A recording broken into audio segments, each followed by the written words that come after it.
بسم اللہ الرحمن الرحیم۔ السلام علیکم زینب ٹی وی کے ناظرین، آج کے درس حدیث میں خوش آمدید۔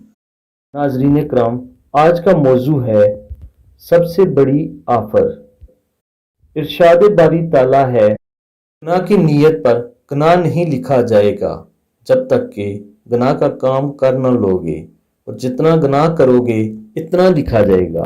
اگر اس گناہ کو اللہ کے خوف سے چھوڑ دو گے تو ایک نیکی آپ کے حق میں لکھی جائے گی، اور اگر ایک نیکی کا صرف خلوص دل سے ارادہ بھی کرو گے تو ارادے پر بھی ایک نیکی آپ کے لیے لکھی جائے گی، اور پھر آخرت میں اس ایک نیکی کو اجر میں 10 گنا زیادہ کر دیا جائے گا۔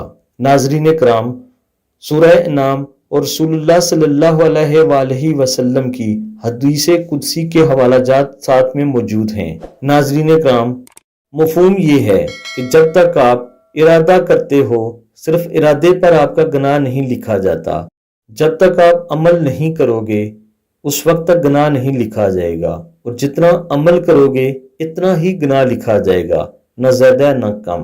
لیکن جب آپ نیکی کا ارادہ کرو گے، چاہے آگے اس پر عمل کرتے ہو یا نہیں کرتے، لیکن دل میں نیکی کی نیت کر لی ہے تو اللہ تعالیٰ اس نیکی کو لکھ دیتا ہے، اور آخرت میں اسی ایک نیکی کو 10 گنا بڑھا دے گا۔ اللہ تعالیٰ سے دعا ہے، اللہ تعالیٰ ہم سب کو عمل کی توفیق عطا فرمائے۔ آمین ثم آمین۔